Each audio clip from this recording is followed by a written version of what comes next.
Thank you. Thank you, Dr. Rishiram. A very good morning to the people from North, and a very good afternoon to those living in the South. This is Mir Insha Farooq from India, and my co-author, Dr. Asma. She's from Saudi Arabia, but unfortunately, she's traveling, and it would not be convenient for her to join online. She's just in a plane.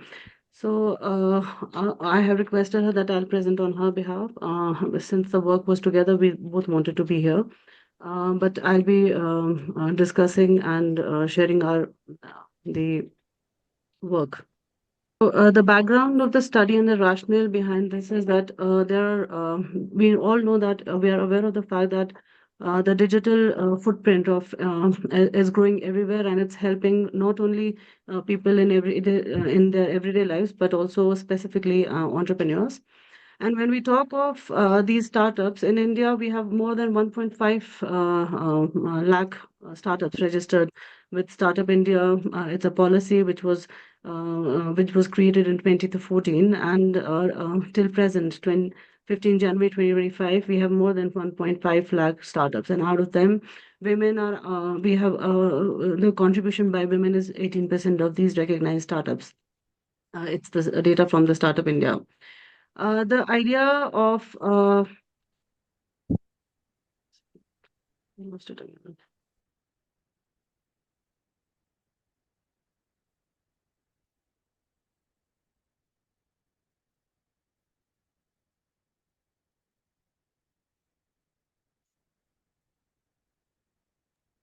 I think there is a problem that part of India nowadays, especially today, I can see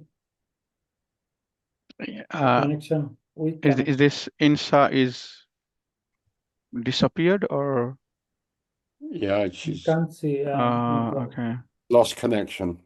Oh, she's coming Oh, back again. back. Okay. Okay, back. Am I audible? Yes, now you are. Is my presentation visible? I Yes, can't see please. myself. I can't see myself. Okay. So, talking about these digital technologies, we know that they have reshaped entrepreneurship globally, and it's enabling individuals in India also, where women are coming out into this, they're taking these careers in startups, recognized startups, which are focused only in fashion, wellness, education, and retail. Now, if we talk of the other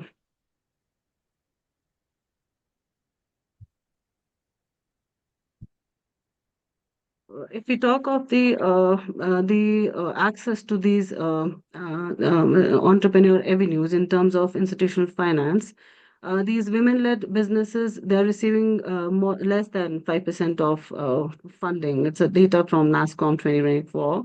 And when we talk of mobile phones and social media platforms, they have lowered entry barriers for female entrepreneurs by facilitating low-cost marketing, online transactions, and remote operations. It was stated in the study by Mishra in 2022. But despite these advances, prolonged mobile engagement, they introduced new forms of cognitive strains, including digital fatigue, memory lapses, and stress from constant connectivity. So these emerging issues warrant scholarly attention, particularly women entrepreneurs, often who are operating within demanding domestic and social contexts. So this paper it actually examines both empowerment as well as fatigue dimensions of digital entrepreneurship, advancing an integrated framework for sustainable digital participation. I think is the slides are not moving. Can you see the slides? We can see literature review highlights. It was moving before. If you just Okay, so I am coming to literature review. So some of the important papers which form the I think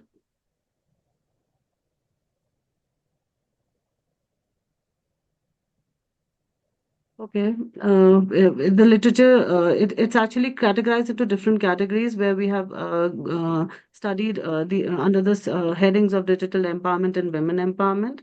See, we have seen studies which demonstrate that digital tools expand women agency by facilitating online sales, networking, and skill development.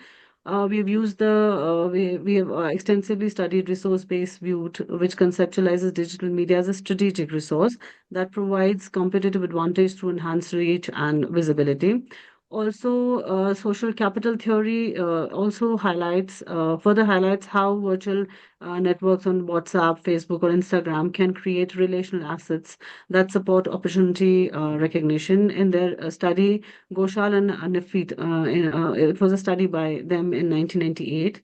Again, perspectives from you can talk of effectuation and self-efficacy perspectives. They often engage in, like women entrepreneurs, often engage in effectual reasoning, acting within available means and adapting to uncertainty. And as digital familiarity grows, their self-efficacy belief, which is in the ability to use technology effectively, increases. So which in turn leads to greater entrepreneur persistence and risk taking.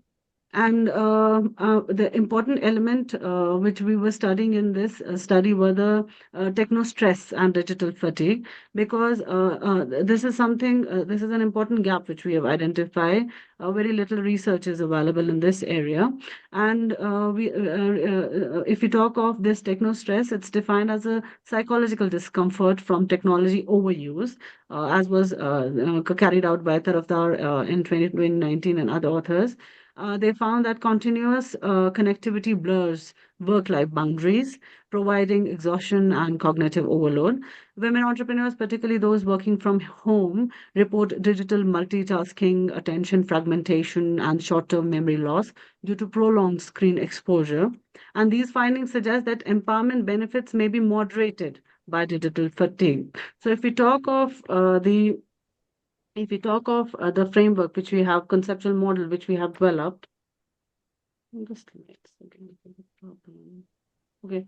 The conceptual framework which we are using in this study is we propose a model linking between mobile and social adoption to business outcomes through these mediators, that is namely self-efficacy and digital capability. And the methodology which we have used in this particular paper is a manuscript is convergent parallel mixed method design, which is usually promoted by Creswell and Plano in 2018. We have included both the qualitative and the quantitative components. And in a survey where 200 women founders were questioned, and we had in-depth interviews with 10 women entrepreneurs. The survey we had used the measures mobile and social adoption, digital capability, and self-efficacy outcomes. And the outcome measurement was done, and these were the tools or the questions which were used in the survey. And descriptive analysis followed by regression and for quantitative, and thematic coding for qualitative data was carried out. Next. Okay. I'll straight away come to key findings. The platform intensity actually positively correlated with revenue. WhatsApp turned out to be the most popular platform, followed by Instagram. Digital capability and self-efficacy does mediate positive outcomes, and the R value turned out to be around 6. 62% reported digital fatigues, 47% of the respondents stressed on overuse, 20% of the respondents noticed short-term memory loss and focus decline, and 70% reported lack of digital skills training. So digital skill training. Now, these were the quantitative results, and if we talk of the platform intensity, it significantly correlated with customer acquisition, where our score was 0.62, P was less than 0.001, and brand visibility was our score was equal to 0.57. Mediator like digital capability, it partially mediated the relationship between platform use and performance, and fatigue and cognitive effects. 2% of the respondents they said that they had digital fatigue. Now, if we look at the insights from qualitative insights, so the themes which we have identified are from hesitation to confidence. So many began with fear of technology, but gradually the exposure built on self-efficacy. And network leverage was the second theme. WhatsApp groups and Instagram, they actually helped local networks and generate referrals. A trade-off is the third, where women reported avoiding late night engagement to manage household duties. So that was the question of well-being, how it's affecting well-being. Digital fatigue was the fourth, wherein constant connectivity drains my energy. One of the respondents had described. She was describing her mental tiredness from checking notification continuously and messages. So it's the screen time, exposure to this excessive screen time because of it usually drains their energy. And cognitive strain was another, you can say, the last and the fifth theme, wherein some experience reduced memory, saying one of the respondents said that I forgot customer details unless I write them down immediately. So these narratives do confirm the coexistence of empowerment, but digital strain as well. There were respondents who did say that service for client and she did pay me, but she had social media influencer with over 200 organic followers. And when she posted her story, she got clients because of that particular post. Also, some talked about networking where they have 400 plus contacts and they don't have to pay for advertisements. So in this way, these all the qualitative insights under these themes we have identified. Moving on to discussion, these findings do align with earlier studies like Verma or Taraptar 2024, 2029, respectively, reaffirming that mobile and social media adoption enhance entrepreneur agency. But they do introduce cognitive and emotional cost within the resource-based view, that framework which we have used. Digital tools are strategic assets, but their misuse transform them into stressors. So, social capital theory is supported as women benefit from peer networks. However, maintaining such networks can cause information overload and the negative moderating role of fatigue parallels. So, the former study by Agri in 2011 conclusion it's in opposite to that, concluding that the digital overload undermines well-being and job satisfaction. Now, if we talk of this study's integration of technostress with empowerment, that is one USP we consider for this manuscript. It contributes conceptually by recognizing digital well-being as a vital component of sustainable entrepreneurship.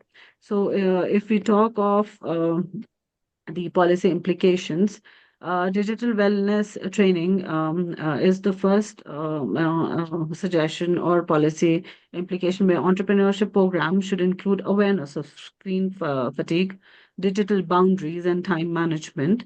We also suggest that developers should provide features for screen time tracking and scheduled disconnections. Again, when we talk of digital safety measures to prevent online harassment can enhance psychological comfort for women users. Inclusive policies like we can have subsidized data access, tailored digital literacy programs for rural and marginalized women. And when we talk of community support, peer mentoring networks that can help balance empowerment as well as well-being. So we can conclude that mobile and social media adoption have democratized entrepreneur opportunities for women in India, where doing business and going out of house is a decision which still many Indian women don't they hesitate in doing it, but these platforms are allowing them and offering access to new markets. They can reach to they don't have to leave their country, not only their country, but they can target other places as well. So they can have customers, and not only this, they also these platforms are helping them in self-expressing, you can say self-expressions. So, however, this empowerment is it's not free, as we say in economics. It comes with a cost. Overuse of digital tools induces fatigue, stress, and cognitive strain, which in turn diminishes business effectiveness. Now, sustainability, digital entrepreneurship thus requires equilibrium. We expect policymakers to come up with technological engagement with mindful moderation. So future research for scholars and researchers, they can employ longitudinal design, integrate fintech adoption variables, and examine intersectional factors like caste, class, and region, because these are some of the limitations of the study which we have not taken into consideration. Policymakers must design digital India with digital well-being, ensuring inclusion that is both empowering as well as humane. Thank you.